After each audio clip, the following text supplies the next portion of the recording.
Friends వీడియోని చివరి వరకు చూడండి. ఒకవేళ ఇలాంటి ఇన్సిడెంట్ కనుక మీకు జరిగితే మీరేం చేస్తారో కామెంట్ అయితే చేయండి. ఫ్రెండ్స్ అమెరికాలో అయితే ఎన్బిఏ టోర్నమెంట్ అయితే జరిగిద్ది. ఇందులో బాస్కెట్బాల్ మ్యాచెస్ అయితే ఆడతారు. ఇందులో 1993లో ఏం జరిగిందంటే ఒక ఇన్సూరెన్స్ కంపెనీ ప్రమోషన్స్ లో భాగంగా చూస్తున్నప్పుడు మ్యాచ్ మధ్యలో ఉన్న ఆడియన్స్ లో కొంతమందిని ర్యాండమ్ గా అయితే సెలెక్ట్ చేసి వాళ్ళ ద్వారా ఒక గేమ్ అయితే కండక్ట్ చేశారు. గేమ్ ఏంటంటే బాస్కెట్ బాల్ హాఫ్ కోర్ట్ నుంచి అయితే బాల్ ని బాస్కెట్ లో వేయాలి. చాలా మంది ట్రై చేశారు, ఎవరికి పడలేదు. కానీ ఈ వ్యక్తికి అయితే హాఫ్ కోర్ట్ నుంచి బాల్ అయితే బాస్కెట్ లో పడింది. బాస్కెట్ లో బాల్ వేస్తే ఎంత ప్రైజ్ మనీ వస్తుందో తెలుసా? $1 million వేసాడు కదా. వెయ్యంగానే అక్కడే ఉన్న మైకిల్ జోర్డన్ కూడా అతని దగ్గరికి వచ్చి ఒక ఫోటో ఇచ్చి అండ్ ఆ చెక్ కూడా ఇచ్చాడు. $1 million చెక్ అయితే ఆ ఇన్సూరెన్స్ కంపెనీ అయితే ఆ వ్యక్తికి ఆ $1 million అయితే ఇవ్వలేదు. ఇవ్వలేదు అని చెప్పి క్వశ్చన్ చేయంగా ఇన్సూరెన్స్ కంపెనీ యొక్క CEO ఆ వ్యక్తికి ఏం సమాధానం ఇచ్చాడో తెలుసా?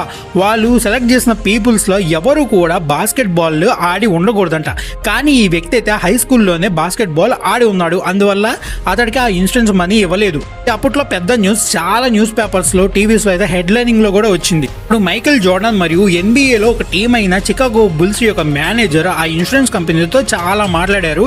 ఎలాగైనా మనీ అనేది ఆ కుర్రాడికి ఇప్పిద్దామని. ఆ ఇన్సూరెన్స్ కంపెనీ అయితే రూపాయి కూడా ఇవ్వలేదు ఆ వ్యక్తికి. మైకిల్ జోర్డన్ మరియు చికాగో బుల్స్ యొక్క మేనేజర్స్ ఏం చేశారంటే వాళ్ళ సొంత డబ్బులు సంవత్సరానికి 50,000 చొప్పున ఆ వ్యక్తికి ఇద్దామని చెప్పి అనుకున్నారు. ఒక మ్యాచ్ చూడటానికి వెళ్ళినప్పుడు అక్కడ మిమ్మల్ని సెలెక్ట్ చేసి మీ చేత ఒక ర్యాండమ్ గేమ్ పెట్టించి ఆ గేమ్ లో మీరు విన్ అయిన తర్వాత డబ్బులు ఇవ్వండి. మీరేం చేస్తారో కామెంట్ అయితే చేయండి.